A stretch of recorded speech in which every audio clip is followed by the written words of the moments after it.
صراط الذين أنعمت عليهم غير المغضوب عليهم ولا الضالين.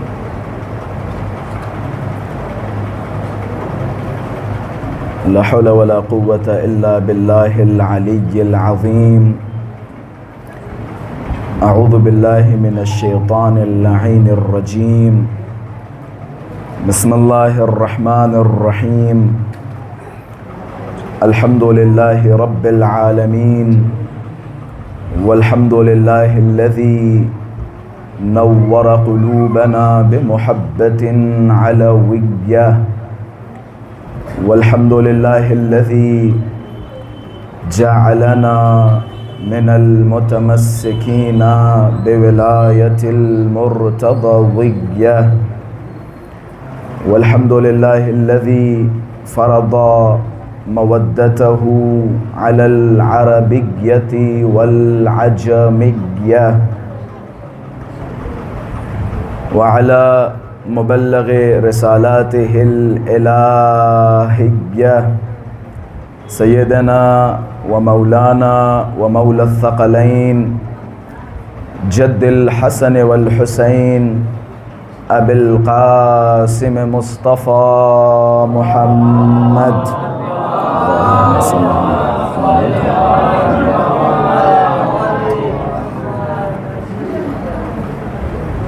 اللهم صل وسلم وزد وبارك على صاحب الدعوة النبوية والصولة الحيدرية والعصمة الفاطمية والحلم الحسنية والشجاعة الحسينية والعبادة السجادية والمآثر الباقرية والآثار الجعفرية والعلوم الكاظمية والحجج الرضوية والجود التقوية والنقابة النقوية والهيبة العسكرية والغيبة الإلهية الحجة القائمية.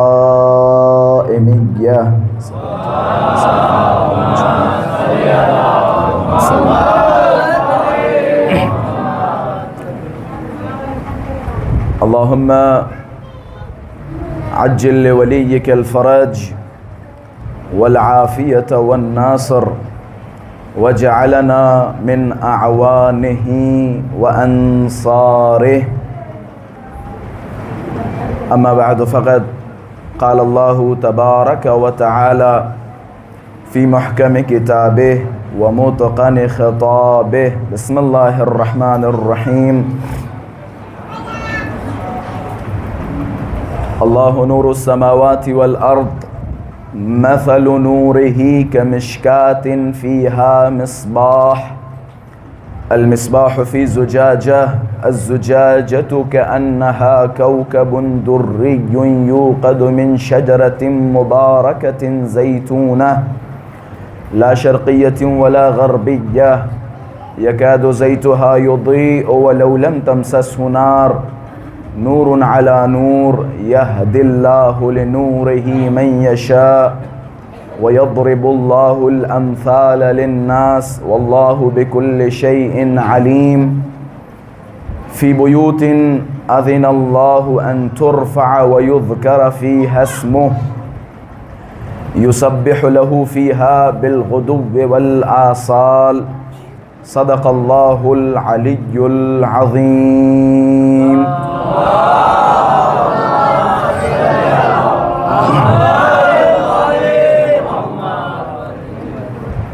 وجود ذی الجود نازنین حضرت حجت عجل اللہ تعالی فرجہ الشریف کی سلامتی، مولا کے ظہور میں تعجیل، علماء کرام، مراجعین عظام، شیعیان حیدر صفدر اور آپ سب اپنی سلامتی، اہل خانہ کی سلامتی اور اپنے مرحومین کی مغفرت کے لیے بآواز بلند صلوات ہدیہ فرمائیں۔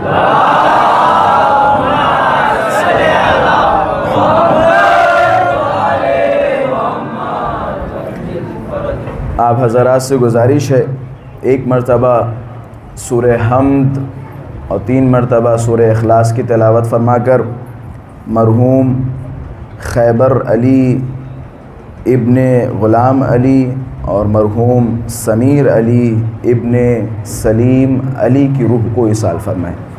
بسم اللہ الرحمن الرحیم، الحمدللہ رب العالمین الرحمن الرحیم مالک یوم الدین، ایاک نعبد و ایاک نستعین، اهدنا الصراط المستقیم صراط الذین انعمت علیہم غیر المغضوب علیہم ولا الضالین۔ بسم اللہ الرحمن الرحیم، قل هو اللہ احد اللہ الصمد لم یلد ولم یکن له کفوا احد۔ بسم اللہ الرحمن الرحیم، قل هو اللہ احد اللہ الصمد لم یلد ولم یولد ولم یکن له کفوا احد۔ صلی علی محمد۔ تمام مرحومین کے بلندی درجات کے لیے صلوات ہدیہ فرمائیں۔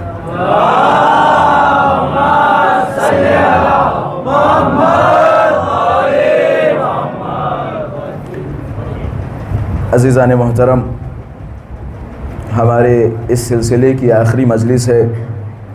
بندہ حقیر نے اہل بیت اطہار کی شان میں کچھ ٹوٹے پھوٹے الفاظ اپنی زبان پہ جاری کیے، اس ارادے اور نیت کے ساتھ کہ بارگاہ عطرت و طہارت میں ہمارے یہ الفاظ قبول ہوں، ہمارے لیے نجات کا باعث بنے۔ قرآن مجید کی مشہور و معروف آیہ کریمہ کو سرنامہ سخن قرار دیا، اور اس آیت کے تحت شہزادی زینب سلام اللہ علیہا کی ذات پر ایک مختصر تعارفانہ گفتگو آپ حضرات کی خدمت میں پیش کی گئی۔ اللہ تبارک و تعالی قرآن مجید میں ایک پاک و پاکیزہ گھرانے کا تذکرہ کرتا ہے، اور جگہ جگہ اس گھرانے کے فضائل و مناقب بیان کر رہا ہے۔ قرآن مجید میں واحد ایک ایسا گھر ہے کہ جس کا تذکرہ مسلسل اللہ تبارک و تعالی نے قرآن مجید کی مختلف آیتوں کی صورت میں بیان کیا۔ کبھی اللہ تبارک و تعالی اس گھرانے کے فرد کی قسمیں کھاتا نظر آتا ہے، تو کبھی اس گھرانے کی ولایت کی گواہی دیتا نظر آتا ہے، تو کبھی اللہ کہتا ہوا نظر آتا ہے کہ اگر تم نے ان کی ولایت نہیں پہنچائی تو گویا کار رسالت انجام نہیں دیا۔ کبھی اللہ تبارک و تعالی اپنے رسول کی طرف خطاب کرتا نظر آتا ہے کہ ان سے کہہ دو میں تم سے کوئی دولت نہیں چاہتا، کوئی طلا و نقرہ نہیں چاہتا، ہیرا و جواہرات نہیں چاہتا۔ اگر میں تم سے کوئی مطالبہ کرتا ہوں تو صرف و صرف ایک کہ تم ہمارے قرابت داروں سے محبت کرو، ہمارے اہل بیت اطہار سے محبت کرو۔ کبھی اللہ قرآن مجید میں ان کی عصمت و طہارت کی گواہی دیتا نظر آتا ہے، تو کبھی ان کی عصمت و طہارت کی قسمیں کھاتا نظر آتا ہے۔ کبھی اللہ تبارک و تعالی اپنے نور کی جھلک کو یا اپنے نور کی مثل کو اہل بیت اطہار علیہم السلام کی ازواج کو قرار دیتا نظر آتا ہے، تو کبھی اللہ تبارک و تعالی اسی قرآن مجید میں اس گھرانے کی فضائل و مناقب اس حد تک بیان کرتا ہے کہ اللہ استثناء کے ساتھ یہ اعلان کر رہا ہے کہ جناب والا صرف یہ وہ گھر ہیں کہ جن گھروں کو ہم نے پاک و پاکیزہ رکھا، ہر طرح کی نجاست و خباثت کو اس گھرانے سے دور رکھا۔ اللہ کے ان الفاظ کے بعد اتنا تو سمجھ میں آتا ہے کہ وہ انسان کہ جس کے دل میں نجاست و خباثت ہو، اس دل میں محبت علی سما نہیں سکتی۔ جس دل میں نجاست و خباثت ہو، اس دل میں علی کی محبت سما نہیں سکتی۔ اب اس کا الٹا اگر کرے تو نتیجہ یہی نکلے گا، اگر کوئی انسان علی سے محبت کرتا نظر آئے، علی کی بیٹی زینب سے محبت کرتا نظر آئے، رسول گرامی سے محبت کرتا نظر آئے، حسن و حسین سے محبت کرتا نظر آئے، جنت و جہنم وہ بات کی بات ہے، لیکن ایک نعمت جو اسی دنیا میں ثابت ہوتی ہے وہ یہ کہ اس کے دل میں کسی قسم کی خباثت و نجاست نہیں پائی جاتی۔ کیونکہ جس دل میں ذرہ برابر خباثت و نجاست پائی جاتی ہو اس دل میں کبھی علی سما نہیں سکتا، اس دل میں کبھی زینب علیہ مقام کا عشق، زینب علیہ مقام کی محبت سما نہیں سکتی۔ یقیناً آپ نے روزے رکھے، آپ نے نمازیں پڑھیں، آپ نے حج کیا، آپ نے زکوٰۃ دی، آپ نے خمس دی، ان تمام چیزوں کا اجر اللہ دے گا۔ کب دے گا نہ ہمیں معلوم نہ آپ کو معلوم، بس اتنا پتہ ہے کہ جناب والا مرنے کے بعد قبر میں منکر و نکیر آئیں گے، سوال و جواب کریں گے کہ جناب آپ نے فلاں کام کیوں کیا، جناب آپ نے فلاں کام انجام دیا لہٰذا اس کا اتنا اتنا ثواب بنتا ہے۔ کہاں ملے گا؟ یوم جزا۔ یوم جزا کب ہوگی؟ جب قیامت برپا ہوگی، حشر کا میدان ہوگا، وہاں اللہ تمہارے عمل کی سزا یا جزا دے گا۔ اس دنیا میں معلوم نہیں ہے کہ ہماری نمازیں قبول ہیں یا قبول نہیں، ہمارے روزے قبول ہیں یا قبول نہیں، ہمارا حج قبول ہے یا قبول نہیں، اس دنیا میں کچھ معلوم نہیں ہے۔ مرنے کے بعد معلوم ہوگا، قیامت کے دن معلوم ہوگا کہ ہمارا کون کون سا عمل بارگاہ ربوبیت میں قبول ہوا اور کون سا عمل قبول نہیں ہوا۔ اب جملہ مجھے کہنے کا حق ہے، جہاں سارے اعمال کی سزا و جزا کا علم روز محشر ملے گا، وہیں ایک ایسی چیز ہے کہ جس کا اندازہ اسی دنیا میں ہو جاتا ہے، جس کی نعمت اسی دنیا میں ثابت ہو جاتی ہے۔ وہ نعمت کیا ہے؟ میرا مولا فرماتا ہے جہاں تمام چیزوں کی سزا و جزا، جہاں تمام نعمتوں کا پتہ مرنے کے بعد چلے گا، وہیں ایک ایسی نعمت ہے کہ جس کا پتہ اسی دنیا میں چل جائے گا۔ وہ نعمت یہ ہے کہ جب بھی ہماری محبت کی ٹھنڈک اپنے دلوں میں محسوس کرو تو ساری نعمتیں دور کی بات ہیں، اجر و ثواب بات کی بات ہے، لیکن ایک نعمت جو تمہارے حق میں ثابت ہوتی ہے وہ یہ کہ طیب الولادہ، ہماری محبت کی ٹھنڈک تم نے اپنے دلوں میں محسوس کر لی تو سمجھ جاؤ تمہاری ولادت پاکیزہ ہے۔ مجھے نہیں پتا، مجھے نہیں معلوم اس خبیث و نجس دنیا میں ولادت کا پاکیزہ ہونا کتنی بڑی نعمت ہے۔ جناب ولادت کا پاکیزہ ہونا کتنی بڑی نعمت ہے۔ یہ خبیث دنیا جہاں لوگوں کا پتہ نہیں ہے، خواتین کا پتہ نہیں ہے، خواتین کے افعال و کردار کا کوئی اندازہ نہیں ہے، وہاں اگر آپ کے لیے یہ ثابت ہو جائے کہ آپ کی ولادت پاکیزہ ہے تو سوچے کتنی بڑی نعمت ہے، کتنی بڑی نعمت ہے آج کی اس خبیث دنیا میں۔ اگر ہمیں یہ اندازہ ہو جائے کہ جناب والا ہماری ولادت پاکیزہ ہے، اور یہی وجہ ہے مولا نے فرمایا جب بھی ہماری محبت کی ٹھنڈک اپنے دلوں میں محسوس کرو، من وجد برد حبنا فی قلبہ فلیکثر الدعاء لامہ، جو بھی ہماری محبت کی ٹھنڈک اپنے دلوں میں محسوس کرے وہ جا کے اپنی ماں کا شکریہ ادا کرے کہ اس کی ماں نے اس کے باپ کے ساتھ خیانت نہیں کی، خیانت نہیں کی، یعنی آپ کی ولادت پاکیزہ ہے۔ اگر محبت عالی آپ کے دل میں مچل رہی ہے، اگر عشق عالی آپ کے کلیجے میں کروٹ لے رہا ہے تو سمجھ جاؤ تمہاری ولادت پاکیزہ ہے۔ اس سے بڑی کوئی نعمت نہیں ہو سکتی اس ظالم و جابر و فاسق و فاجر دنیا میں، کوئی نعمت نہیں ہے۔ جب آپ عشق آل محمد اپنے دلوں میں محسوس کریں، عشق آل محمد ہمارے لیے محور ہے، محور، جس طرح سے قرآن ہمارے لیے محور ہے، جس طرح سے قرآن ہمارے لیے میزان ہے، اسی طرح عشق آل محمد ہمارے لیے محور و میزان ہے۔ بالخصوص آج کے اس اختلافی دور میں، اس پر آشوب دنیا میں اگر سب سے بہترین وسیلہ کوئی ہے تو وہ ہیں ازواج آل محمد، وہ ہیں ابا عبداللہ الحسین، جو سب سے بہترین وسیلہ ہے۔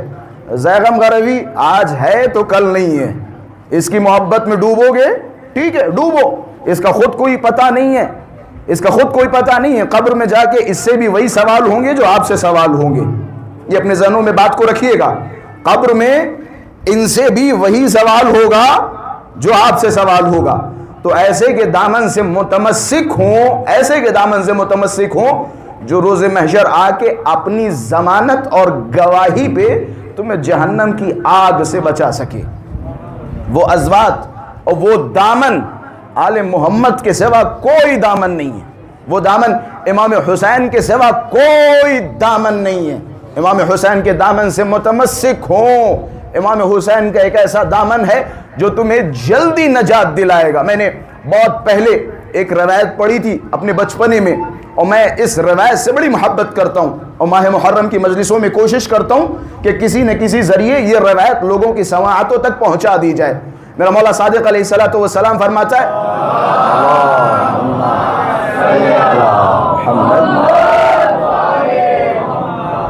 چھٹے مولا فرماتے ہیں, کلنا ابواب الہدایہ ولیکن باب جدی الحسین اوسع.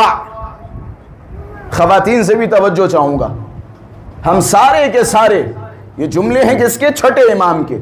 یہ جانیں ابا عبداللہ الحسین کا مرتبہ کیا ہے, ہم کس کی مجلس میں بیٹھے ہیں. ہم سارے کے سارے ہدایت کے دروازے, سارے کے سارے ہدایت کے دروازے. سارے کے سارے سے مراد کیا؟ یعنی ایک امام سے لے کے 12ویں امام تک سارے کے سارے ہدایت کے دروازے ہیں.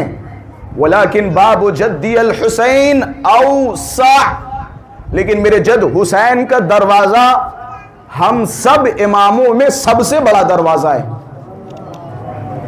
ہم سب اماموں میں سب سے بڑا دروازہ ہے. یہاں امام حسین کے دسترخوان پر نجات جلدی ملتی ہے. یہاں بیٹھو, آنکھوں کو نم کرو, حسین پہ گریا کرو, تمہارا دل نرم ہو جائے گا. یہاں ایک آنسو کے بدلے جنت کی ضمانت دی جاتی ہے. ایک آنسو کے بدلے. یہ فرش اعظم, یہ وہ مقام ہے جہاں ایک رات میں لعنت اللہ علیہ سے علیہ السلام میں تبدیل ہو جاتا ہے. یہ ہدایت کا دروازہ بہت وسیع ہے. کلنا ابواب الہدایہ ولیکن باب جدی الحسین اوسع. میرے جد حسین کا دروازہ بڑا ہے. کلنا سفن النجا, ہم سارے کے سارے نجات کی کشتیاں ہیں. ولیکن سفینۃ جدی الحسین اسرع, ہم سارے کے سارے نجات کی کشتیاں ہیں, لیکن میرے جد حسین کی کشتی نجات ہم سب میں سب سے تیز ہے. ہم سب میں سب سے تیز ہے. امام حسین کی بارگاہ میں آؤ, امام حسین کی بارگاہ میں نجات جلدی ملے گی. امام حسین کی بارگاہ میں مغفرت زیادہ ہے, عشق زیادہ ہے, محبت زیادہ ہے. یہاں ہر شے زیادہ ملتی ہے. امام حسین کا معاملہ جدا ہے, امام حسین کا منصب جدا ہے, امام حسین کا کردار جدا ہے, امام حسین کا کارنامہ جدا ہے. جو کام امام حسین نے کیا وہ عجیب و غریب ہے. خداوند متعال کی بہترین پسندیدہ اور چنندہ مخلوق کا نام ہے ابا عبداللہ الحسین. لیکن اللہ اس نور کے ذریعے جسے چاہتا ہے صرف اسے ہی ہدایت دیتا ہے. یہ جو آپ دیکھتے ہیں بہت سارے لوگ مجلسوں میں آتے ہیں, اور بہت سارے لوگ جنہیں مجلسوں کے نام پہ موت آ جاتی ہے, یا مجلسوں کو دیکھتے یہ جناب والا یہ کیا ہو رہا ہے, یہ شرک ہو رہا ہے, یہ شرک ہو رہا ہے. اچھا, انہی کے بچوں کو آپ پب میں دیکھ لیں گے, پب میں دیکھیں گے, پب میں جانے سے نہ ان کا نکاح ٹوٹتا ہے, نہ نکاح ٹوٹتا ہے, نہ ان کا اسلام خطرے میں جاتا ہے. بھائی اسلامی ممالک کے حال دیکھیں آپ, پب چل رہے ہیں کوئی اعتراض نہیں, جوئے خانے چل رہے ہیں کوئی اعتراض نہیں, شراب خانے چل رہے ہیں کوئی اعتراض نہیں, کوئی اعتراض نہیں. لیکن جیسے ہی ماہ محرم کا چاند نمودار ہوتا ہے, فوج یزید میں کھلبلی مچنے لگتی ہے. جناب فلاں روڈ بند کیا جا رہا ہے, فلاں شاہراہ کو روکا جا رہا ہے, فلاں عزا خانے کا مائک بڑا تیز ہے, اسے ماتم کی آوازیں آ رہی ہیں, ہمیں رات میں نیندیں نہیں آ رہی ہیں. مثال کے طور پہ امن نیند تو تمہارے جد یزید کی بھی حرام ہو گئی تھی, نیند تو اس کی بھی حرام ہوئی تھی, ویسے ہی نیندیں حرام ہو رہی ہیں. سارے اعتراضات, سارے اشکالات ماہ محرم میں نمودار ہو جاتے ہیں. جناب اسلامی ممالک میں پب چل رہے ہیں، کسی کا اسلام خطرے میں نہیں جاتا. جوئے خانے کھلے ہوئے ہیں، اسلام خطرے میں نہیں جاتا. نہ نکاح ٹوٹتا ہے. شراب خانوں میں بچے جا رہے ہیں، نہ اسلام خطرے میں، نہ کسی کا نکاح ٹوٹتا ہے. لیکن ماہ محرم جیسے ہی نمودار ہو، عالم کی طرف نظر جائے، نکاح ٹوٹ جاتے ہیں.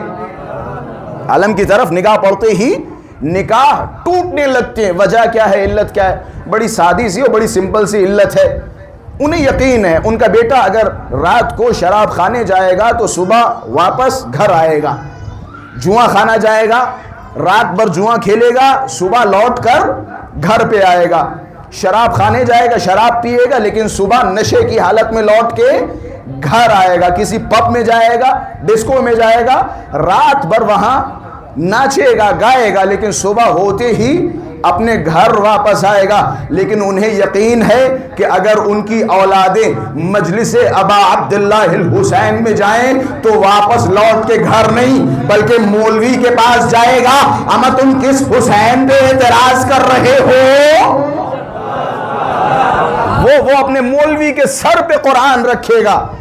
رسول کے نواسے کو مار دیا گیا، تم خوشیاں منا رہے ہو. رسول کے نواسے کو کربلا کے جلتے ہوئے میدان میں تک و تنہا گھیر کے مارا گیا، تم ڈھولے بجا رہے ہو، تم تماشے کر رہے ہو. نواسے رسول کو مار دیا گیا. ایک بچہ کے جس کے دل میں ذرہ برابر دل ہوگا اور اس دل میں دھڑکن ہوگی، اس دل میں محبت ہوگی، تو اس کا دل حسین کے لیے مچلے گا. وہ سوال کرے گا کہ جناب والا، رسول کے نواسے کو کربلا میں مارا گیا، ہمارا حق ہے یا نہیں رونا؟ ہمارا حق ہے یا نہیں گریہ کرنا؟ ذرا سا کوئی کسی کی مادر محترمہ کے ایک تماشا مار دے، پوری زندگی اس تماشے کو یاد کیا جاتا ہے اور دشمن کو اپنی نظروں میں رکھا جاتا ہے کہ جناب فلاں صاحب نے ہماری اماں کے ایک تماشا لگا دیا تھا. اس کے چہرے کو نہیں دیکھیں گے، اس کی شکل کو نہیں دیکھیں گے. نہ جانے ہمارے مسلمانوں کو کیا ہو گیا، اگر اپنی اماں کے ایک تماشا لگ جائے تو زندگی بھر دشمن کا چہرہ نہیں جاتا. پھر تم قاتل حسین کو بھول کیسے گئے؟ قاتل حسین کو کیسے بھول گئے؟ یہ نعمت ہے، خدا کی قسم. مجلسوں میں آنا یہ نعمت ہے، نعمت ہے. جنہیں اللہ نہیں بلانا چاہتا اپنی بارگاہ میں، انہیں مجلسوں سے محروم رکھتا ہے. یہ روایت ہے. من اراد اللہ، جب بھی اللہ تبارک و تعالی ارادہ کرتا ہے کہ اسے اپنی نعمتوں سے نوازے، اسے ہدایت دے، یقذف فی قلبہ حب الحسین و حب زیارتہ. اللہ جسے ہدایت دینا چاہتا ہے تو اس کے دل میں حسین کی اور حسین کی زیارت کی محبت ڈال دیتا ہے، اور جسے اللہ اپنی بارگاہ سے نکالنا چاہتا ہے اس کے دل سے حسین کی محبت کو کھینچ لیتا ہے. بھائی اسی آیت میں اللہ اسی چیز کی طرف تو اشارہ کر رہا ہے، یہدی اللہ لنورہ من یشاء. ہدایت اللہ دیتا ہے اپنے نور کے ذریعے، لیکن کسے ہدایت دیتا ہے؟ من یشاء، جسے چاہے اسے ہدایت دیتا ہے. اللہ ہر کسی کو ہدایت نہیں دیتا. اللہ دیکھتا ہے کس کا دل ہدایت کے لائق ہے، کس کا دل ہدایت کے قابل ہے. اللہ اہل بیت اطہار کی ازواج کے ذریعے ہدایت دیتا ہے. ایک صلوات پڑھے محمد و آل محمد کی ذات پر.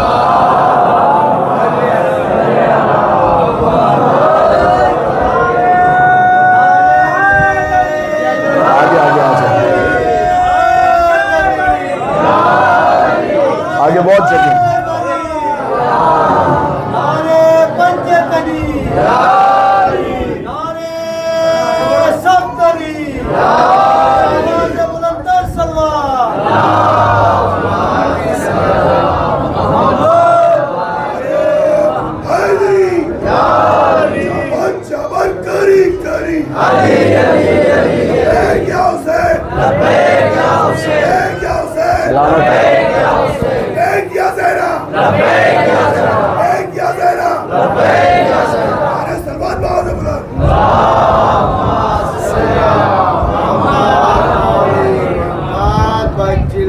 اللہ اپنے نور کے ذریعے جسے چاہے اسے ہدایت دیتا ہے اور جسے چاہے اسے گمراہ کر دیتا ہے. میرے خیال سے یہ مقدماتی گفتگو جو تھوڑی بہت میں نے اس لیے بھی کی تاکہ جو لوگ مجلسوں میں آتے ہیں وہ آ جائے، اور ماشاءاللہ سے جو روز آنے والے چہرے تھے وہ میری نظروں کے سامنے آ چکے ہیں۔ آپ سب اپنی سلامتی کے لیے بآواز بلند صلوات ہدیہ ہے۔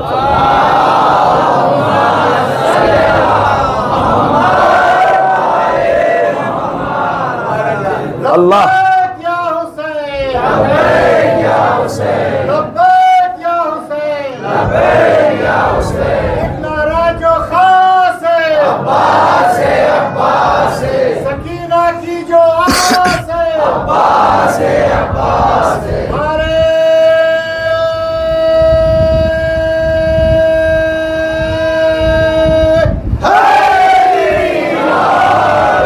آپ سلامت رہیں۔ اللہ ان ہاتھوں کو کسی کا محتاج نہ بنائے، اللہ ان ہاتھوں کو سلامت رکھے، اللہ ان نفسوں کو سلامت رکھے، ان سانسوں کو سلامت رکھے جو سانسیں امام حسین کے غم میں لی جاتی ہوں۔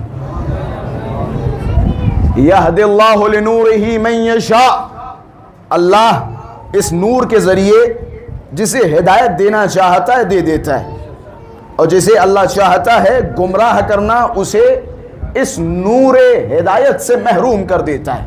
اللہ ہر کسی کو نور ہدایت عطا نہیں کرتا۔ نور کی مثل ماشاءاللہ سے آپ لوگوں کی نظروں میں ثابت ہو چکی ہے، واضح و روشن ہو چکی ہے کہ نور کی مثل کیا ہے۔ اللہ کے نور کا مظہر ازواج اہل بیت اطہار ہیں، اور یزید ملعون کربلا میں اسی نور کو خاموش کرنے کی کوشش کر رہا تھا، جبکہ یزید کو نہیں معلوم کہ اللہ ایک جگہ اور وعدہ کر چکا ہے کہ یہ لوگ اپنی پھونکوں کے ذریعے آپ نے دیکھا ہے ایک چھوٹے سے چراغ کو کس طرح سے بچے بجھاتے، پھونکوں کے ذریعے۔ اللہ نے کیا مثال دی کہ یریدون ان یطفئوا نور اللہ بافواہہم، یہ لوگ چاہتے ہیں کہ اللہ کے نور کو اپنی پھونکوں سے بجھا دیں۔ انہیں نہیں پتا پھونکوں سے نار کو بجھایا جاتا ہے، نور کو نہیں۔ نار کو بجھایا جاتا ہے، آگ کو بجھایا جاتا ہے، نور کو پھونکوں سے نہیں بجھایا جاتا ہے۔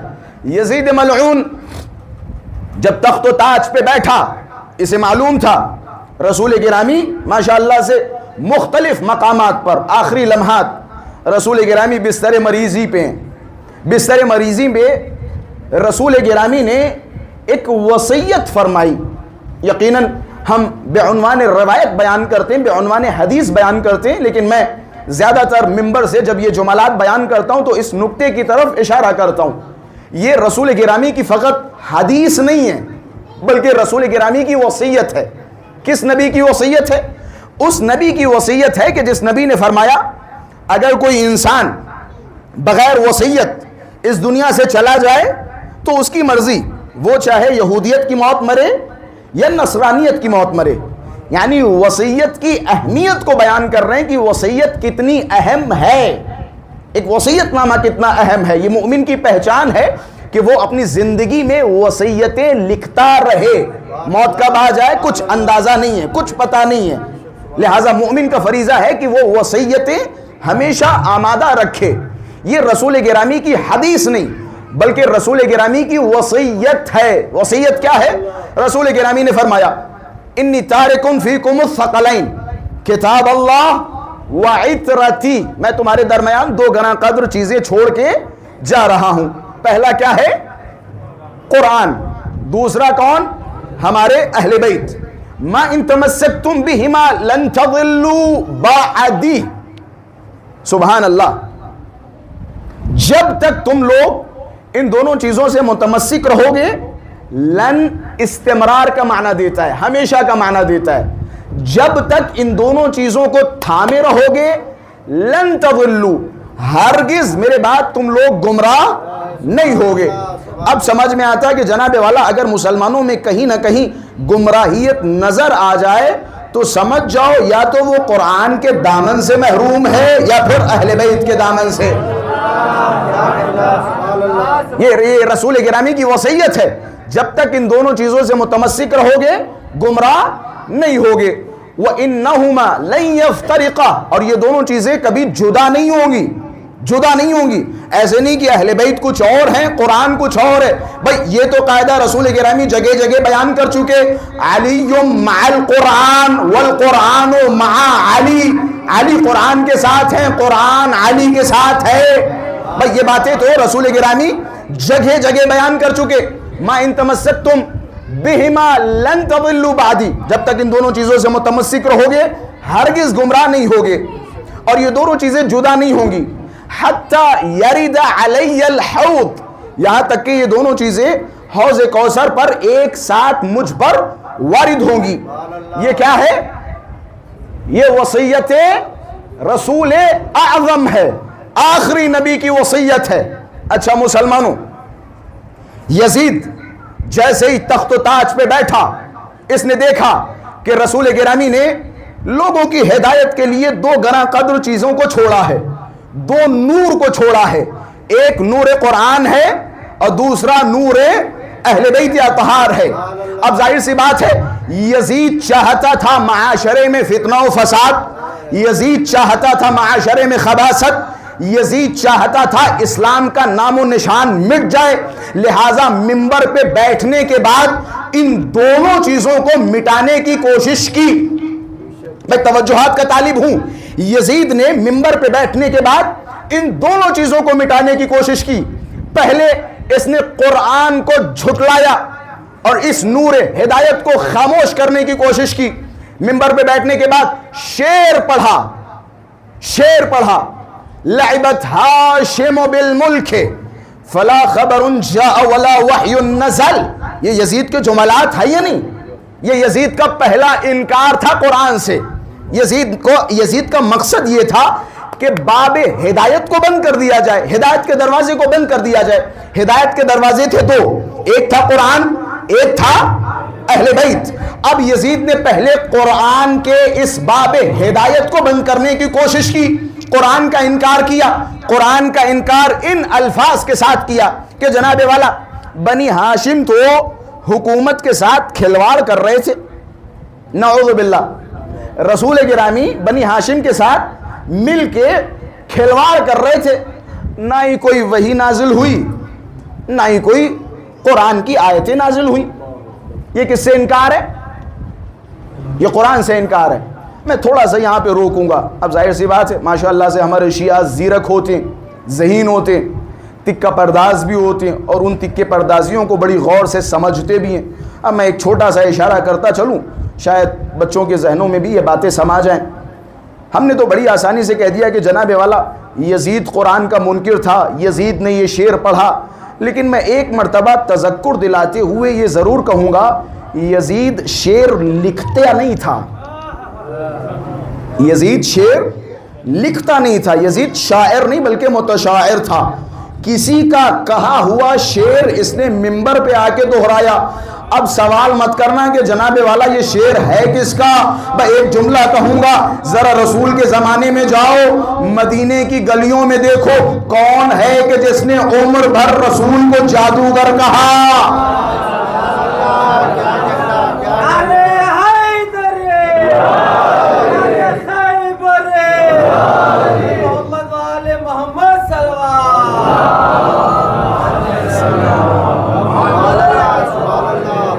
بھائی اصلی گستاخ تو وہ تھا، یہ شعر کہنے والا تو وہی تھا کہ جس نے عمر بھر رسول گرامی کے معجزات پہ شک کیا ہو. خلاصہ رسول گرامی لوگوں کی ہدایت کے لیے دو چیزیں چھوڑ کے گئے، ایک قرآن اور دوسرے اہل بیت اطہار. یزید منبر پہ بیٹھا، سب سے پہلے قرآن کا انکار کیا یہ کہتے ہوئے کہ لعبت ہاشم بالملک فلا خبر جاء ولا وحی نزل. بنی ہاشم تو حکومت کے ساتھ کھلواڑ کر رہے تھے، نہ کوئی وحی نازل ہوئی، نہ کوئی قرآن کی آیتیں نازل ہوئی. ایک انکار یزید کا قرآن سے ہوا، اس نے ہدایت کے ایک دروازے کو اپنے گمان کے مطابق بند کر دیا. اب دوسرا ہدایت کا دروازہ تھا اہل بیت اطہار کی ازواج.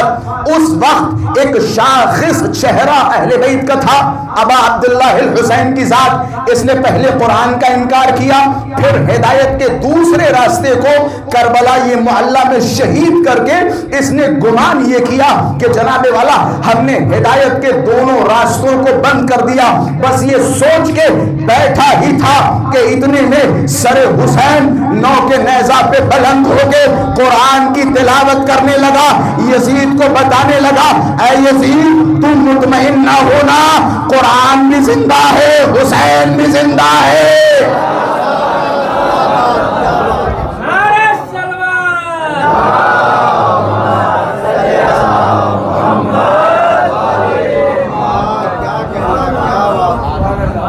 یہ سر حسین کا تلاوت کرنا در حقیقت یزید کو بتانا تھا، یزید تو نے قرآن کا انکار کیا نا، تو نے حسین کو کربلا میں ذبح کیا نا، دیکھ قرآن بھی زندہ ہے، حسین بھی زندہ ہے، یہ کٹا ہوا سر نو کے نیزہ پہ تلاوت کر رہا، یہ دلیل ہے کہ حسین زندہ ہے، اور آیتوں کی تلاوت کر کے یہ بتا دیا کہ یہ دلیل ہے کہ قرآن کی آیتیں مٹی نہیں ہیں، قرآن کی آیتیں مٹی نہیں ہیں۔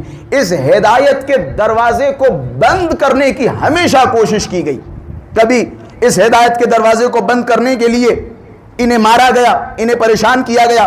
آپ سارے ائمہ علیہم السلام کی زندگی اٹھا کے دیکھیں، پہلے امام سے لے کے 11ویں امام تک سب کو شہید کیا گیا، مقصد کیا تھا؟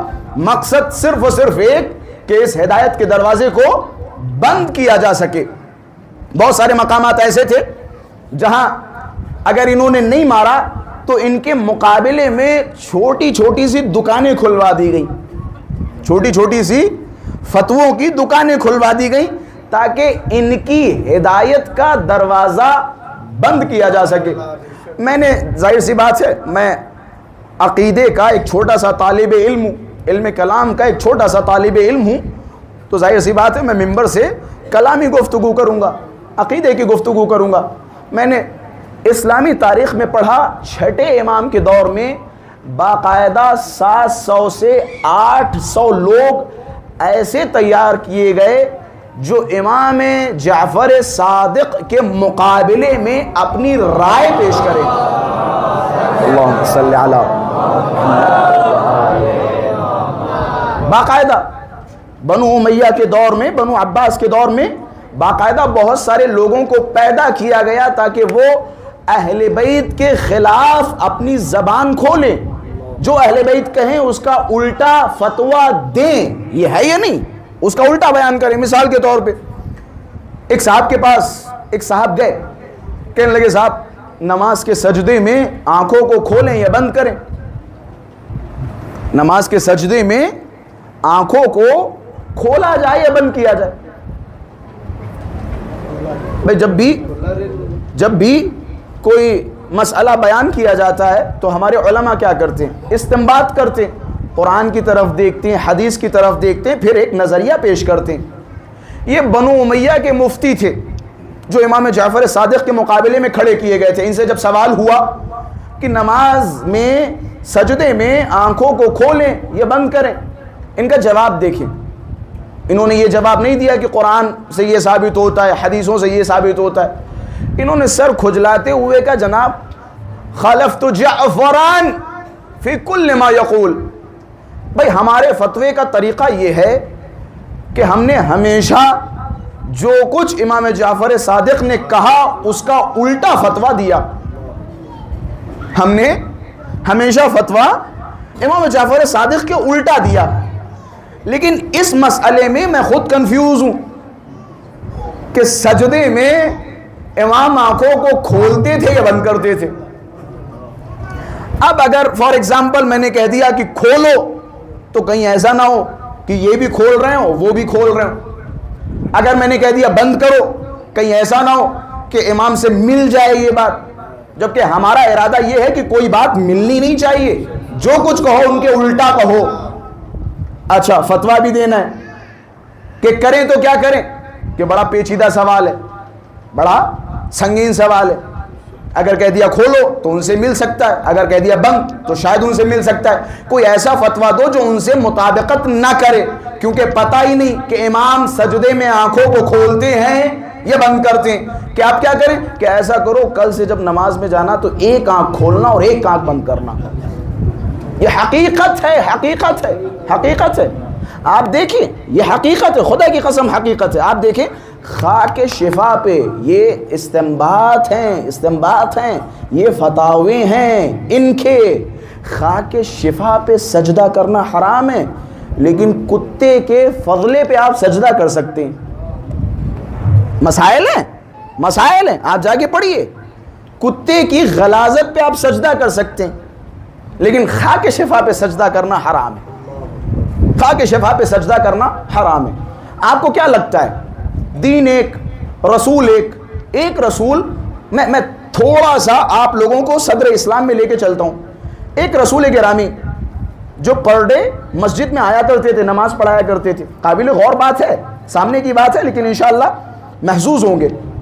رسول روز مسجد میں آیا کرتے تھے نا، روز نماز پڑھایا کرتے تھے، ظاہر سی بات ہے 400-500 کا تو مجمع ہوتا ہی ہوگا نا۔ سوچیں، غور کریں، رسول گرامی ہر نماز میں 400-500 لوگوں کے سامنے وضو فرمایا کرتے تھے، 400-500 لوگوں کے سامنے نماز پڑھا کرتے تھے۔ اب ذرا سوچو کہ رسول کے بعد ایسا کیا ہوا، وہ نماز جو رسول گرامی 400-500 لوگوں کے سامنے روز پڑھاتے تھے، وہ وضو جو 400-500 لوگوں کے سامنے روز کرتے تھے، رسول کے بعد کچھ ہی دنوں میں ان ساری چیزوں میں اختلاف ہو گیا، ان ساری چیزوں میں اختلاف ہو گیا۔ ایک کہہ رہا ہے وضو ایسے کرو، ایک کہہ رہا ہے وضو ایسے کرو۔ کوئی چیز ایسی نہیں کہ جس میں اختلاف نہ ہو۔ اس کی وجہ کیا ہے؟ اس کی وجہ صرف ایک ہے، رسول کے بعد اہل بیت اطہار کو دیکھا گیا، جو اہل بیت اطہار نے کیا دشمنوں نے اس کا الٹا کروایا، حقیقت ہے، اس کا الٹا کروایا۔ آپ دیکھیں چھوٹی چھوٹی چیزوں میں اختلاف ہے، نماز میں رکوع کیسے کریں، رکوع میں اختلاف، سجدے کے ذکر میں اختلاف، بسم اللہ پڑھنے میں اختلاف، ایک کہہ رہا ہے بسم اللہ ضرور پڑھو، ایک کہہ رہا ہے بسم اللہ حرام ہے، ہر شے میں اختلاف، اذان میں اختلاف۔ کیوں؟ کیونکہ رسول کے بعد جو دین، جو مذہب علی نے بیان کیا، لوگوں نے علی کی دشمنی میں اس مذہب کو الٹا کر کے پیش کیا تاکہ علی کی صداقت کی دلیل نہ بن جائے، علی کی صداقت کی دلیل نہ بن جائے۔ ٹھیک ہے، چھوڑو علی کا دامن، علی کا دامن چھوڑو، لیکن نقصان کس کا ہے؟ نقصان کس کا ہے؟ نقصان علی کا ہے، علی کا نقصان ہے۔ نجاشی مولا کے پاس آیا، لشکر کا بہت اہم آدمی تھا، مولا میں آپ کے لشکر کو چھوڑ دوں گا۔ مولا نے کہا کیوں؟ کہ مال غنیمت آپ نے سب کو دیا، اتنا ہی مجھے دیا، جبکہ میں آپ کے لشکر کا ایک بڑا اہم آدمی ہوں، میں لشکر والوں کو موٹیویٹ کرتا ہوں، مجھے زیادہ ملنا چاہیے۔ مولا نے کہا نہیں، جتنا دوسروں کا حق ہے اتنا ہی تمہارا حق ہے، کہ مولا آپ کے لشکر کو چھوڑ دوں گا۔ مولا نے کہا جاؤ بسم اللہ، چھوڑ دو، تم علی کے محتاج ہو، علی تمہارا محتاج نہیں ہے، تم علی کے محتاج ہو۔ ان الخلافہ لم تزین علی بل علی زین الخلافہ۔ شبلی نعمانی کے جملے کہتے خلافت کو علی نے زینت بخشی ہے، خلافت نے علی کو زینت نہیں بخشی۔ اب جملہ کہتا چلوں، تم خلافت کے پیچھے ہو، علی خلافت کے پیچھے نہیں ہے۔ احمد جس علی نے نصیریوں سے ملنے والی خدائی کو ٹھکرا دیا ہو،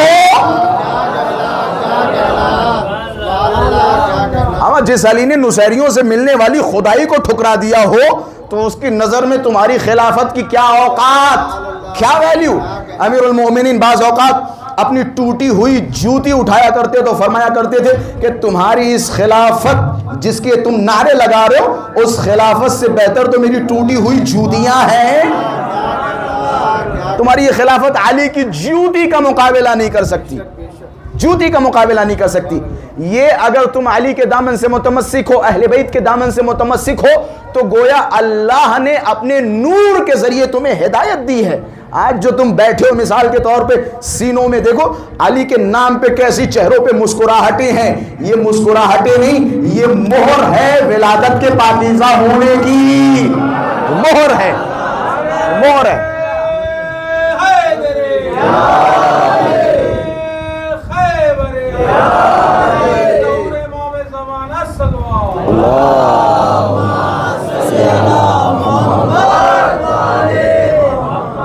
خدا کی قسم, خدا کی قسم, یہ مہر ہے, مہر.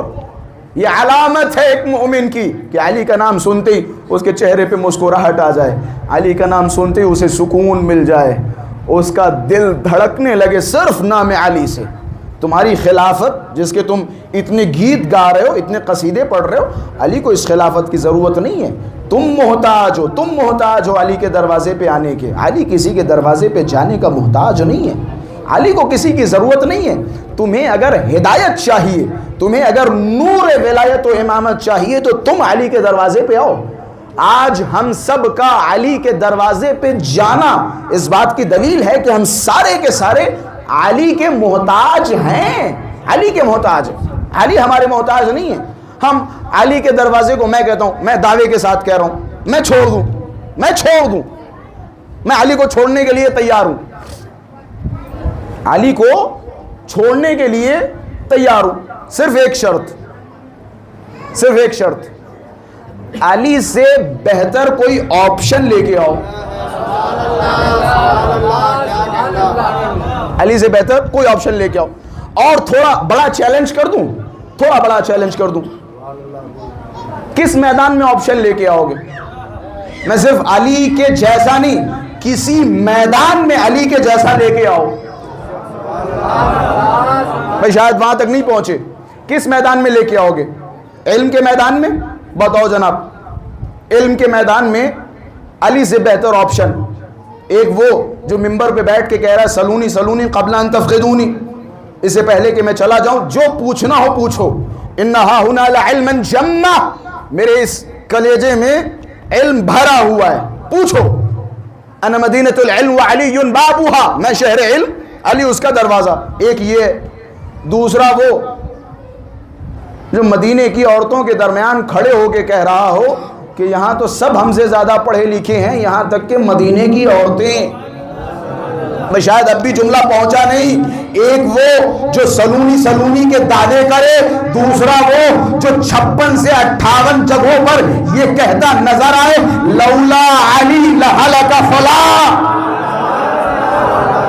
ہم علی نہ ہوتے تو فلاں صاحب ہلاک ہو جاتے.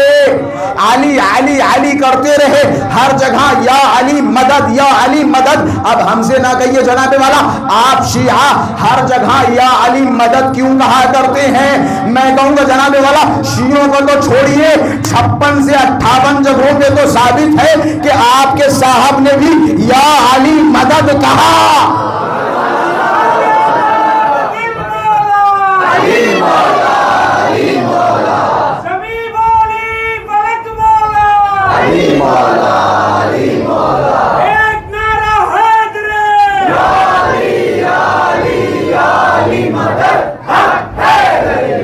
بھائی کس کے دروازے پہ جاؤ گے؟ کس میدان میں جاؤ گے؟ یہ تھا علم کا میدان. اب بتاؤ کس میدان میں جانا چاہتے ہو؟ کس میدان میں جانا چاہتے ہو؟ جہاد میں جاؤ گے؟ میدان جہاد میں جاؤ گے؟ فضل اللہ المجاہدین علی القائدین درجۃ, اللہ تبارک و تعالی نے ان لوگوں کو فضیلت دی ہے ان لوگوں پر جو گھروں پہ بیٹھے ہیں. جہاد کرنے والوں کو راہ خدا میں بے اموالہم و انفسہم, جنہوں نے راہ خدا میں اپنی جان و مال کے ذریعے جہاد کیا ہو, اس کو ان لوگوں پر فضیلت دی جو گھروں میں بیٹھے ہیں. کس میدان میں مقابلہ کرو گے علی ابن ابی طالب کا؟ جہاد کے مقابلے میں مقابلہ کرو گے. ایک گروہ وہ نظر آئے گا کہ جن کی شجاعتوں کے تم قصے پڑھتے ہو, کسی کو جرار بنا رہے ہو, کسی کو کرار بنا رہے ہو. یہ دیکھیں جوانوں کے چہروں پہ مسکراہٹ. آپ نے بھی دیکھا نا کوئی جرار آ رہا ہے. خلاصہ کس میدان میں مقابلہ کرو گے؟ شجاعت میں مقابلہ کرو گے؟ شجاعت میں مقابلہ کرو گے؟ اما ایک کی شجاعت یہ ہے کہ شیطان نے جب آواز بلند کر دی کہ رسول اللہ مار دیے گئے جنگ احد میں، بھاگنے لگے، ایسے بھاگے کہ جیسے پہاڑی بکری کسی پہاڑ پہ چڑھ رہی ہو. نام نہیں لے رہا ہوں جناب والا، پہاڑی بکری کسی پہاڑ پہ چڑھ رہی ہو. یہ عبارتیں ہماری کتابوں کی عبارتیں نہیں ہیں، اس منبر کی قسم ہماری کتابوں کی عبارتیں نہیں ہیں کہ پہاڑی بکری کی طرح پہاڑ کی چوٹی پہ پوچھا جا رہا ہے جناب کیوں بھاگ رہے ہو؟ کہ رسول مار دیے گئے، رسول مار دیے گئے. اب ہم کیا کریں؟ اب ہمارے جینے کا کیا فائدہ؟ بس دو طبقے تھے، ایک تو چھوڑ کے بھاگ رہا تھا یہ کہتے ہوئے کہ رسول مار دیے گئے، ہمارے جینے کا کیا فائدہ؟ دوسرے علی تھے جو بھاگتے تیروں میں جا رہے تھے یہ کہتے ہوئے کہ اگر رسول کو مار دیا جائے تو میرے جینے کا کیا فائدہ؟ دونوں نظریات کے فرق ہیں، دونوں نظریات کے فرق ہیں. اب بتاؤ کس میدان میں مقابلہ کرو گے علی بن ابی طالب سے؟ یہی وجہ ہے علامہ امینی صاحب کا کیا خوبصورت جملہ. علامہ امینی صاحب فرماتے ہیں دنیا کے جتنے عقل مند لوگ تھے وہ سارے کے سارے علی کے دامن سے متمسک ہو گئے، اور دنیا میں جتنے کم عقل، بے وقوف، جاہل، بی سواد، بی شعور تھے انہوں نے علی کے دامن کو چھوڑ دیا. وگرنہ عقل مند باشعور، زیرک، ہوشیار علی کے دامن کو نہیں چھوڑ سکتا جناب والا، علی کے دامن کو نہیں چھوڑ سکتا. کوئی چھوڑ سکتا ہے عقل مند علی کے دامن کو؟ کوئی نہیں چھوڑ سکتا. علی کے دامن کے سوا ادھر ادھر جاؤ گے تو گمراہیت کے سوا کچھ نہیں نظر آئے گا. یہ نہر اعظم ہے. آپ نے فرقہ بطریہ کا نام سنا ہے؟ فرقہ بطریہ، 4 امامی شیعہ، 4 امامی فی الحال یمن میں بہت زیادہ پائے جاتے. فرقہ بطریہ اصول کافی میں مفصل روایت ہے. فرقہ بطریہ کا یہ عقیدہ تھا نحن نتولی علیاً ونتولی فلانا و فلانا، ہم علی سے بھی محبت کریں گے اور فلاں و فلاں و فلاں و فلاں و فلاں و فلاں و فلاں و فلاں سے بھی محبت کریں گے. دیکھو میں نے 2 یا 3 مرتبہ فلاں فلاں نہیں کہا، کئی مرتبہ کہہ دیا. ہم علی سے بھی محبت کریں گے اور تمام لوگوں سے محبت کریں گے. ہم بڑے اچھے آدمی، آج کل ماشاءاللہ سے ہمارے کالے لباس میں بھی اس طرح کے اچھے آدمی پیدا ہو چکے ہیں. یہ افسوس کا مقام ہے، پیدا ہو چکے ہیں. ہم علی سے بھی محبت کریں گے، وہ بھی اچھے تھے، آپ ان کے عیوب کی طرف کیوں دیکھتے ہیں؟ انہوں نے پولیس کا نظام قائم کیا مثال کے طور پہ، انہوں نے کئی لوگوں کو فتح کیا، ان ایرانیوں کو بھی فتح کیا. یہ سارے ماجرے ہم نے اپنی آنکھوں سے دیکھے. فرقہ بطریہ ان کا عقیدہ کیا تھا؟ نحن نتولی علیاً ونتولی فلانا، ہم علی سے بھی محبت کریں گے اور فلاں سے بھی محبت کریں گے. ہم بڑے اچھے آدمی ہیں، ہم فساد نہیں چاہتے، ہم بڑے شریف آدمی ہیں، ہم وائٹ کالر آدمی ہیں، ہم بڑے پیارے آدمی ہیں، ہم بڑے پیارے آدمی ہیں. ہم علی سے بھی محبت کرتے، ٹھیک ہے ان سے بھی محبت کرتے، انہیں برا بھلا نہیں کہتے، ان پہ لعنتیں نہیں کرتے. ہم بڑے اچھے آدمی ہیں، بڑے اچھے آدمی، بڑے منصف آدمی ہیں. اچھا یہی جو بڑے اچھے آدمی بنے گھوم رہے ہیں، انہی کے سامنے ان کے ابا کے کھینچ کے ایک تماچا مار دو، ساری اچھائی سامنے آ جائے گی. پھر دیکھتے ہیں تمہاری اچھائی کہاں گئی، پھر دیکھیں تمہاری وہ شرافت کہاں گئی. پھر دیکھو ٹائی بھی اتار کے پھینک دیں گے اور کوٹ پھاڑ دیں گے اور کہیں گے تو شرم نہیں آتی، میرے ابا کے تماچا مار دیا. اچھا جناب، آپ کے ابا کے ایک تماچا لگ گیا، آپ نے اپنا آپا کھو دیا. جس کی ماں کو مارا گیا ہو، اس کا پہلو شکستہ کیا گیا ہو، اس کے بچوں کا خون نہیں کھولے گا ان کے اوپر، نہیں کھولے گا.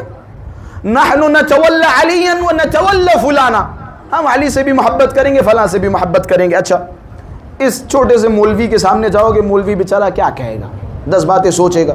لیکن گئے کس کے پاس؟ امام العلماء علی کی خدمت میں. علی نے جب ان کے نظریات اور ان کے عقیدے دیکھے نا، مولا نے فرمایا کہ تم لوگ، وہ عبارت بیان کرتا چلو، مولا نے جب ان لوگوں کو دیکھا فرمایا انت الاعور. ماشاءاللہ سے اتنی اردو تو جانتے ہی ہیں. انت الاعور، تم کاڑے ہو،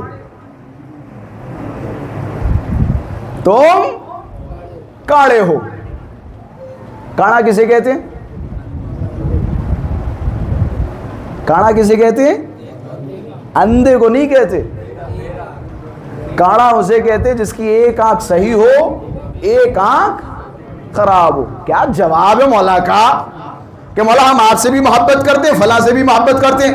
مولا نے فرمایا انچل آور، تم کاڑے ہو، یا تو اندھے ہو جاؤ یا پھر دونوں آنکھیں ٹھیک کر لو. کہ مولا مطلب کیا ہے کہ یا تو ان کی طرف چلے جاؤ یا پھر کھل کے علی علی کرو.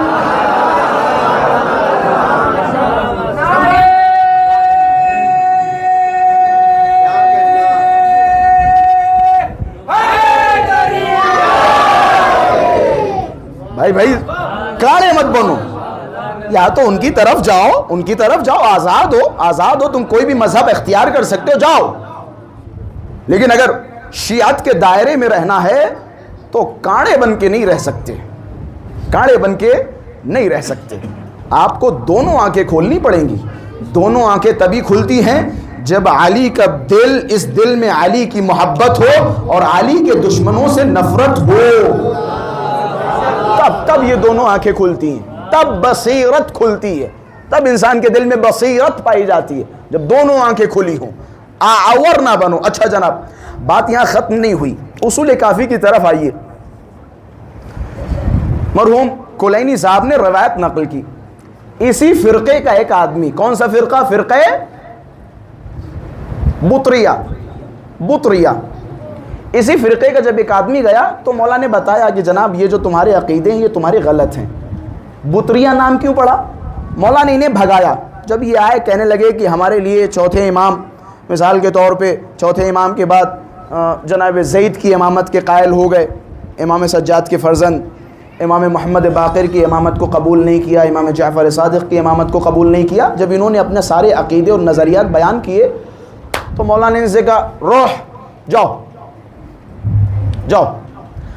انتم بترتم امرنا، تم نے ہمارے امر کو توڑ دیا. بترتم یعنی توڑ دیا، چھوڑ دیا. ہمارے مشن کو، ہمارے ہدف کو تم نے توڑ دیا، چھوڑ دیا. یہ کہہ کے امام نے انہیں بھگا دیا.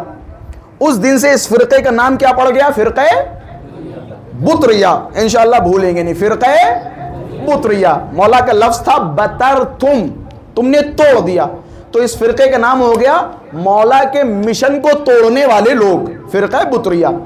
ہو گیا نا؟ آئیے جناب، اسی فرقے کا ایک آدمی یہ ساری چیزوں کو بزبان فارسی قاتی پاتی، یہ ساری چیزوں کو قاتی پاتی کرتے تھے، حق و باطل کو ملا دیتے تھے، باطل سے بھی محبت، حق سے بھی محبت.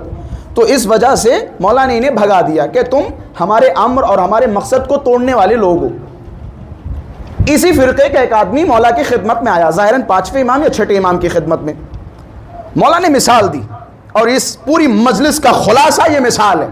اسے لوح دل پہ لکھ لیجئے کہ زیغم غروی ایک مثال دے کے گئے تھے، ایک روایت سنا کے گئے تھے. شاید اسی روایت کے ذریعے اس حقیر کو یاد کیجئے گا، مجھے خوشی ہوگی. مولا کے پاس فرقہ بطریہ کا جب ایک شخص پہنچا، مولا نے فرمایا انتم تمسون الثماد وتدعون النہر الاعظم. اصول کافی کی روایت سنا رہا ہوں. تمسون کسے کہتے ہیں؟ تمسون فارسی میں کہتے ہیں مکھیدن. ثماد کسے کہتے ہیں؟ ثماد کہتے ہیں چھوٹے گندے گڈھے کو. آپ نے دیکھا دو طرح سے پانی پیا جاتا ہے. ایک انسان حلق میں پانی ڈال کے پیتا ہے گھوٹوں کے ذریعے، اور ایک ہوتا ہے زبان سے چاٹ چاٹ کے پینا. اسے فارسی میں کہا جاتا ہے مکھیدن. مکھیدن. تمسون کا معنی ہے چاٹ چاٹ کے پانی پینا. ڈیری والے بھی یہاں تشریف فرمائے، انہیں پتا ہے بھینس پانی کیسے پیتی ہے. بھینس زبان سے چاٹ چاٹ کے پانی پیتی ہے. توجہات ہیں؟ باتیں پہنچ رہی نا آپ تک؟ اسے کہتے ہیں فارسی میں مکھیدن، چاٹ چاٹ کے پانی پینا. عربی میں کہتے ہیں تمسون. مولا کا ایک ایک جملہ نورانی ہے، ایسے نہیں کوئی خطیب کہہ دیا سو کہہ دیا، نہیں جناب والا. ایک ایک لفظ میں ہزاروں معارف پوشیدہ ہیں. مولا نے فرمایا انتم، تم لوگ جو ہمارے دامن کو چھوڑ کے ان سے بھی دین لیں گے، ان سے بھی دین لیں گے. مثال کے طور پہ بیٹھیں گے علی کے دسترخوان پر، نمک شام سے کھائیں گے. تو اس فکر کے لوگ مولا نے فرمایا انتم تمسون الثماد. ثماد کہتے ہیں چھوٹے چھوٹے گڈھوں کو. ماشاءاللہ سے یہاں کے روڈوں کی حالت بڑی اچھی ہے تو یہاں سمجھانا بڑا آسان ہے. یہ جو چھوٹے چھوٹے سے گڈھے ہوتے ہیں، جب بارش ہلکی ہلکی سی آتی تو ان گڈھوں میں گندا پانی اکٹھا ہو جاتا ہے. اسے عربی میں کہا جاتا ہے ثماد، یا پھر کہا جاتا ہے کھدیرہ. چھوٹے چھوٹے سے گندے پانی کے گڈھے، بڑے گڈھے نہیں، چھوٹے چھوٹے سے. قربان جاؤں مولا، آپ پہ قربان جاؤں. مولا نے فرمایا انتم تمسون الثماد وتدعون النہر الاعظم، کہ تمہاری مثال ٹھیک ویسی ہے جو تم ہمارے دامن کو چھوڑ کے کسی اور سے دین لے رہے ہو. تمہاری مثال ایسے ہے کہ جیسے تم ایک گندے گڈھے کے پانی کو پی نہیں رہے ہو بلکہ چاٹ رہے ہو، جبکہ نہر اعظم تمہارے سامنے کھڑی ہے.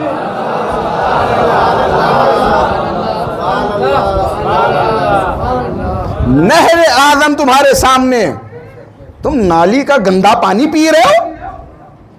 جعفر صادق تمہارے سامنے کھڑے ہیں، تم جعفر صادق کو چھوڑ کے کہاں جا رہے ہو؟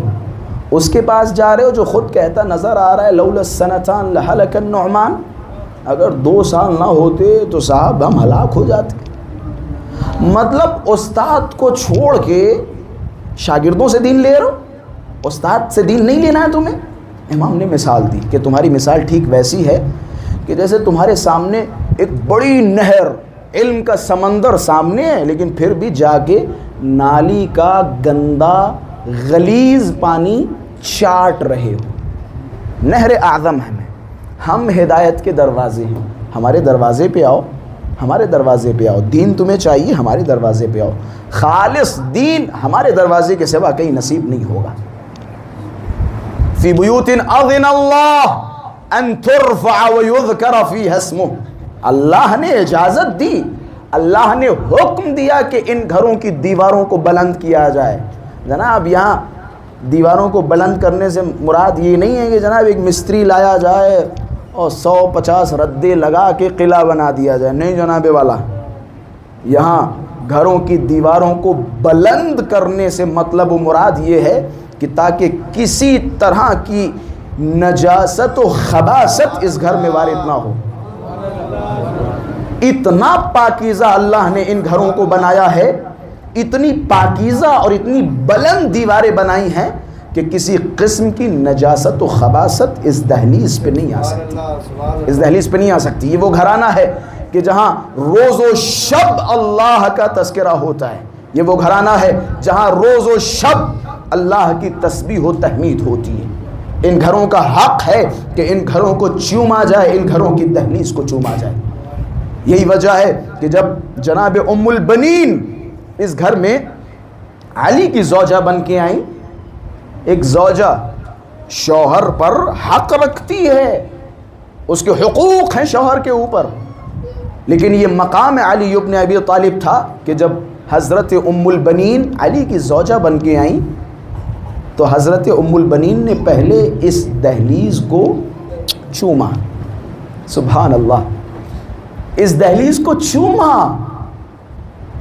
کہ میرے لیے کتنا بڑا فخر ہے کہ میں علی کی زوجہ، علی کی زوجہ، علی کی زوجہ تو فاطمہ جیسی ہوتی ہیں، میرے لیے کتنا بڑا فخر ہے. جیسے گھر میں پہنچی علی ابن ابی طالب نے آواز دی فاطمہ، ان کا نام فاطمہ تھا نا، فاطمہ. دوڑتی ہوئی علی کے پاس گئی، علی جان، علی جان مجھے فاطمہ کہہ کے نہ بلایا کیجیے.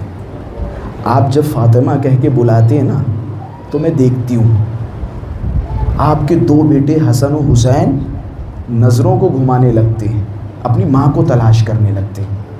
مولا آپ سے گزارش ہے مجھے فاطمہ کہہ کے نہ بلایا کریں. مولا نے کہا ام البنین، بیٹوں کی ماں، تم ام البنین، بیٹوں کی ماں. یہ اس دہلیز کا اثر ہے، اس دہلیز کی برکت ہے. شیخ انصاری اس دور کا سب سے بڑا فقیہ، شاید 300-400 سال میں اتنا بڑا کوئی فقیہ پیدا نہیں ہوا. شیخ انصاری جن کی کتاب آج حوزے میں پڑھائی جاتی ہے اور اس کتاب کو پڑھے بغیر کوئی مجتہد نہیں بن سکتا. شیخ انصاری امام الفقہاء، رئیس الفقہاء. شیخ انصاری جب حرم ابوالفضل عباس میں داخل ہوئے تو جھکے اور چوکھٹ کو چومنے لگے. بعض اوقات ہمارے درمیان بھی پڑھے لکھے لوگ آ جاتے ہیں، یہ کام کیوں، یہ ایسا کیوں، یہ تیز سینوں پہ ہاتھ کیوں، یہ سینہ لال کیوں کیا جا رہا ہے. مثال کے طور پہ یہ اس بقرات مزاج کے افراد ہمارے بھی چاروں طرف پیدا ہو جاتے ہیں. جناب والا عزاداریوں میں یہ ہو رہا ہے، ماتم میں ایسا ہے. مثال کے طور پہ شیخ انصاری جھکے، مولا عباس کی چوکھٹ کو چوما. ان گھروں کی عظمت بتا رہا ہوں جناب، چوکھٹ کو چوما. ایک صاحب آئے شیخ انصاری کے پاس کہ آغا یہ شیخ انصاری، آپ اتنے بڑے مرجع، اتنے بڑے فقیہ، آپ مولا عباس کی دہلیز کو اپنے لبوں سے چوم رہے، کیا ماجرا ہے؟ شیخ انصاری نے کاندھے پہ ہاتھ رکھا کہ جناب تمہاری غلط سوچ ہے. کہاں عباس کی چوکھٹ، کہاں میرے نجس لب، کہاں عباس کی چوکھٹ، کہاں میرے یہ لب. تم کیا سوچ رہے ہو میں نے عباس کی چوکھٹ کو چوما؟ نہیں، کہ عباس کی چوکھٹ کا مرتبہ ہے. یہ وہ گھر ہیں کہ جن گھروں کو اللہ نے پاک و پاکیزہ رکھا، بلند رکھا، کہ فی الحال میں تو اس مقام کو چوم رہا ہوں یہ سمجھ کے نہیں کہ یہ عباس کی چوکھٹ، بلکہ ان پیروں کو چوم رہا ہوں جو عباس کی طرف زوار بن کے چلے. میں زوار کے پیروں کی خاک کو چوم رہا ہوں، زوار کے پیروں کی خاک کو چوم رہا ہوں. مقام ابوالفضل عباس، در عالی کا کوئی مقابلہ نہیں. ہمارے نجف اشرف، قوم و مشہد کے علماء و مراجع کرام جب عتبات عالیات پہ جاتے ہیں تو اپنے لبوں سے چوکھٹ کو چومتے ہیں اور چوم کے یہ درس دیتے ہیں کہ جناب والا علم سیکھنے سے حاصل نہیں ہوتا، علم کثرت کے ساتھ پڑھنے سے حاصل نہیں ہوتا، علم آل محمد کی دہلیز پہ غلامی کرنے سے حاصل ہوتا ہے، غلامی کرنے سے حاصل ہوتا ہے. اس دروازے سے متمسک رہو، اس دروازے سے متمسک رہو. آخری جملہ میرے خیال سے یہ ایڈ کرتا چلوں تو برا نہ ہوگا. یقیناً تھوڑی بہت چہروں پہ آثار خستگی دیکھ رہا ہوں، اور ظاہر سی بات ہے جب مجلس 1 گھنٹے سے اوپر ہوتی ہے تو تھوڑی بہت تھکاوٹیں آ جاتی ہیں. میرے خیال سے اگر عام جلسے ہوں تو نیچے سے 4 آدمی کھڑے ہو جائیں گے کہ جناب وقت ختم ہو گیا، نیچے آ جاؤ. یہ امام حسین کے ذکر کی برکت ہے کہ خطیب پڑھتا جائے، لیکن ایک سننے والا اگرچہ تھکا ہوتا ہے اپنے چہرے سے ظاہر نہیں ہونے دیتا. یہ مجلسوں کی برکت ہے.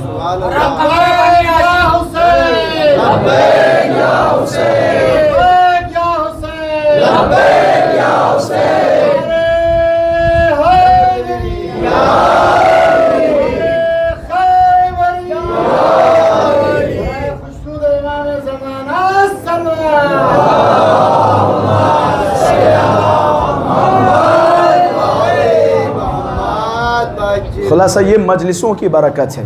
اللہ آپ سب کو سلامت رکھے، آپ سب کو سلامت رکھے. اللہ آپ سب کی تمام نیک حوائج کو قبول و مقبول فرمائے. حالانکہ مجھ سے کچھ سوالات بھی کیے گئے تھے، اب وہ وقت نہیں ہے کہ جو ان سوالات کے اوپر میں گفتگو کروں. ہماری سوشل میڈیا اکاؤنٹس پہ آپ لوگوں کے جو مجھ سے نہیں مل پائے انہوں نے کچھ سوالات بھیجے، حالانکہ میں نے ان کو پرسنلی ان کے سوالات، ان کے جوابات ان کی خدمت میں رکھے، لیکن میں چاہ رہا تھا کہ اس پہ گفتگو ہو، لیکن فی الحال وہ وقت نہیں ہے. ایک اور صلوات پڑھے محمد وآل محمد کے ساتھ. صلی اللہ علیہ وسلم.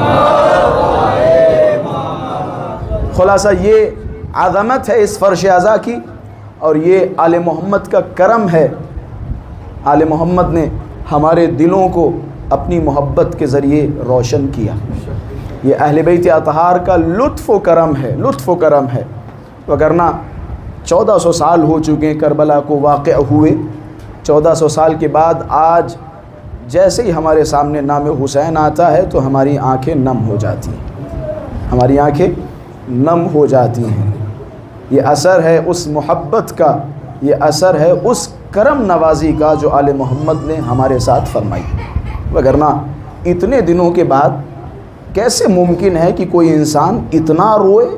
میں خواتین کی جب بلند آواز دیکھتا ہوں تو دل سے دعا نکلتی ہے، پروردگارا انہیں زینبی سیرت عطا فرمائے۔ کیا عشق ہے آل محمد کے لیے! اور یہ آل محمد کی محفلوں میں ایسا ہوتا تھا۔ میں نے روایتیں پڑھی کہ جب دیعبل کو امام گھر پہ بلاتے تھے، دیعبل سے کہتے تھے دیعبل میرے جد حسین کے بارے میں شعر کہو، میرے جد حسین کے مصائب پڑھو۔ جیسے دیعبل مصائب ابا عبداللہ الحسین شروع کرتے تھے، روایت کا لفظ ہے فقد طال بکاء النساء، پردے کے پیچھے سے عورتوں کی رونے کی آوازیں بلند ہو جاتی تھی۔ جب عورتوں کی رونے کی آوازیں زیادہ بلند ہو جاتی تھی، مولا دیعبل کے پاس جاتے تھے اور دیعبل سے کہتے تھے دیعبل بس کرو، ہمارے گھر کی خواتین اس سے زیادہ برداشت نہیں کر سکتی۔ یہ وہی سیرت ہے کہ جس سیرت پہ آج ہمارے گھروں کے بچے، ہمارے گھروں کے جوان، ہمارے گھروں کے بوڑھے، ہمارے گھروں کی خواتین عمل کرتی چلی آ رہی ہیں۔ جناب ابراہیم جب زمین پہ آئے، جناب ابراہیم نے نور دیکھا، اللہ سے پوچھا کہ ابراہیم نے اللہ سے پوچھا ہے میرے پروردگارا یہ کس کا نور ہے؟ میں جیسے اس نور کو دیکھتا ہوں، اس نور کو دیکھتا ہوں تو میری آنکھوں میں آنسو آ جاتے ہیں۔ آواز آئی یا ابراہیم ھذا الحسین یذبح کما یذبح، اے ابراہیم یہ حسین ہے کہ جسے کربلا میں ذبح کر دیا جائے گا۔ ابراہیم رونے لگے۔ جب ابراہیم روئے نا تو مجھے امام حسین کا جملہ یاد آ گیا روز عاشوراء کا۔ مصائب کے لیے میرے خیال سے اس سے سخت جملہ نہیں ہو سکتا۔ میں پہلے ایک لفظ کا معنی بتا دوں۔ ایک لفظ ہے عبرہ۔ عبرہ کہتے ہیں آنکھوں سے آنسو نکلنے کو، آنکھوں سے آنسو نکلنے کو، رونے کو۔ میں نے پوری تاریخ میں کہیں نہیں دیکھا کہ کسی اہل بیت کی شخصیت نے جب بھی ظلم اس کے اوپر ہوا وہ رویا ہو۔ مثال کے طور پہ میں نے نہیں دیکھا کہ امام نے جب زہر کھایا تو امام اس زہر کے اثر سے رو رہے ہوں، میں نے نہیں دیکھا۔ امیر المؤمنین کے سر پہ ضربت لگی، میں نے نہیں دیکھا کہ امیر المؤمنین نے ضربت کی وجہ سے گریہ کیا ہو، اس درد کی وجہ سے گریہ کیا ہو۔ لیکن ایک مقام میں نے دیکھا جہاں امام حسین کا جملہ ہے، میں ہاتھوں کو جوڑوں گا اے فوج اشقیا، تم نے حسین کے ساتھ ایسا کیا کیا؟ ایسا کیا کیا؟ تم نے حسین کو کیسے مارا؟ میرا مولا حسین روز عاشوراء کہتا ہوا نظر آیا انا قتیل العبرہ، میں ایک ایسا قتیل ہوں جسے رلا رلا کے مارا گیا۔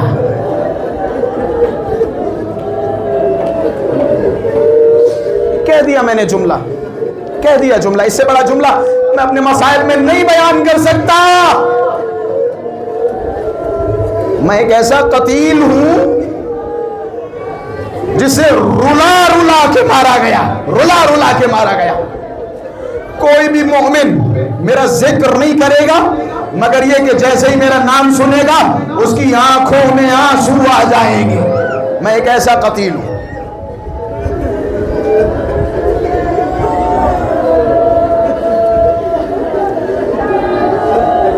کسی نے شیخ جعفر شوشتری سے کہا شیخ جعفر شوشتری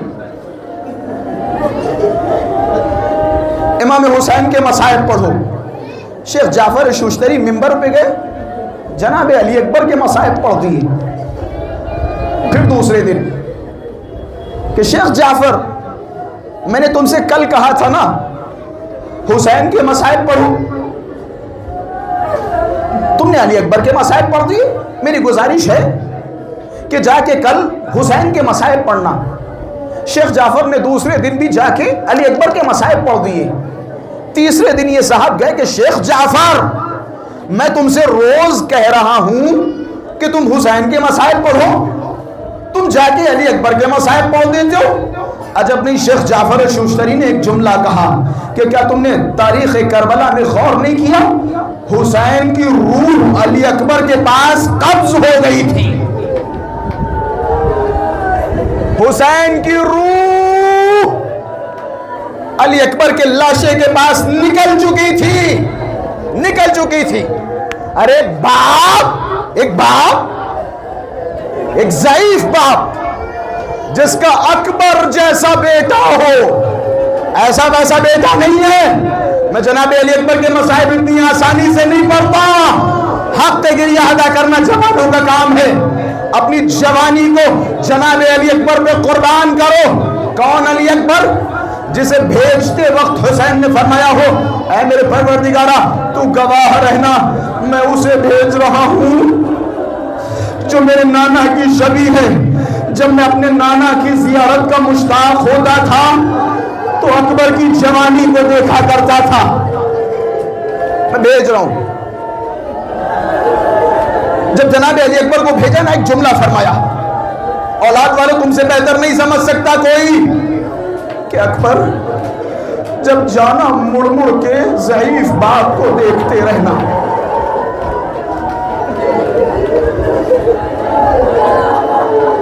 اللہ آپ پر رحم نازل فرمائے.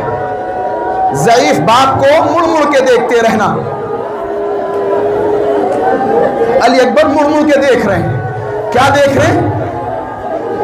حسین آہستہ آہستہ علی اکبر کے پیچھے. اکبر حسین کے پاس ہے کہ میرے آقا, میرے مولا, میرے والا, بابا آپ مجھے رخصت کر چکے, بابا آپ نے خدا حافظ کر دیا, بابا میرے پیچھے کیوں آ رہے؟ بس ایک جملہ کہا اولاد والوں, جناب علی اکبر کی طرف خطاب کیا, آنکھوں میں آنسو, کہ اے میرے بیٹے اکبر کاش تیرا اکبر جیسا بیٹا ہوتا.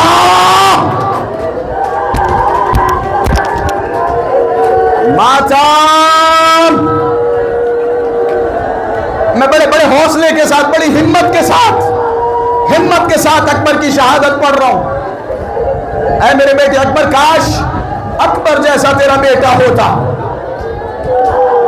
میں خواتین کو خطاب کروں. جب یہ قافلہ شام پہنچا نا, اکبر کا سر نوکے نیزہ پہ بلند تھا. ایک ماں اپنے جوان بیٹے سے کتنی محبت کرتی ہے. اولاد والوں آپ برداشت کرو گے, کسی خاتون نے نوکے نیزہ پہ اکبر کا بلند ہوا سر دیکھا, بڑی غور سے دیکھ رہی تھی. لیلا آگے بڑھی کہ اے خاتون تو اس سر کو غور سے کیوں دیکھ رہی ہے؟ عجب نہیں, خاتون نے جملہ کہا کہ اے شہزادی میں اس سر کو دیکھ رہی ہوں, کتنا خوبصورت جوان ہے, کتنا خوبصورت جوان ہے. اللہ نہ کرے اس جوان کو کسی کی نظر لگے. بس جملہ کہا کہ اے شہزادی جب میں اس جوان کے سر کو دیکھ رہی تھی نا, میں خدا سے دعا مانگ رہی تھی اے میرے پروردگارا اس خوبصورت جوان کے مرنے سے پہلے اس کی ماں مر چکی ہو. ماتم عجب نے ایک ماں نے تڑپ کے کہا اے خاتون ایسا مت بول, ماں زندہ ہے.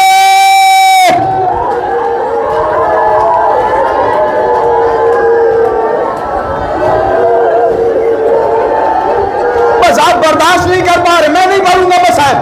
بس آخری جملہ, آپ نے حق ادا کر دیا اکبر پر رونے کا.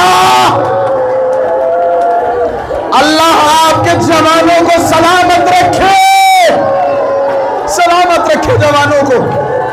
مقتل کے جملے ہیں جب جناب علی اکبر گئے نا واپس حسین کے پاس ہے کہ بابا اگر ایک قطرہ پانی مل جائے.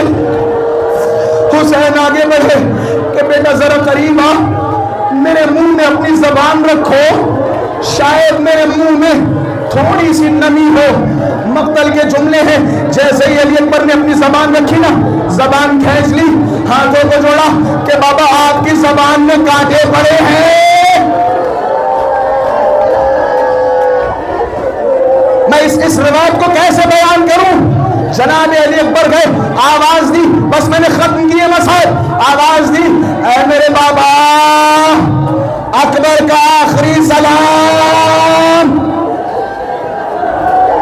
بابا سلام قبول ہو۔ روایت کہتی حسین دوڑے اکبر کے پاس پہنچے، اکبر کے خوبصورت چہرے کو دیکھا، ہاتھ سے بالوں کو ہٹایا، زلفوں کو ہٹایا، چہرے سے خون صاف کیا، اپنے زانوں پہ سر رکھا، ایک جملہ فرمایا، اے میرے بیٹے،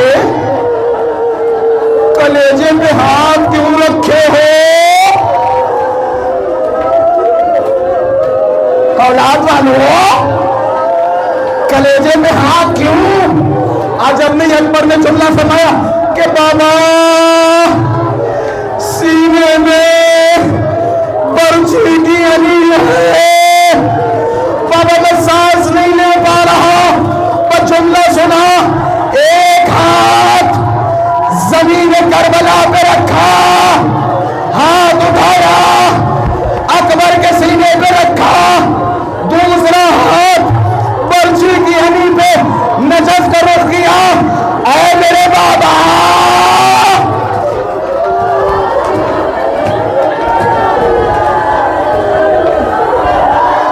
میں جملہ کیسے بیان کروں؟ اے میرے بابا، خیبر اکھاڑنا آسان تھا، جب وہ بیٹے کے کلیجے سے برچھی کی علی، بیتلا کہا، ضعیف باپ آگے بڑھا، لاشِ اکبر کو اٹھایا، اٹھا نہ سکے، آواز دی، اے زینب میری مدد کرو، اکبر کا لاشا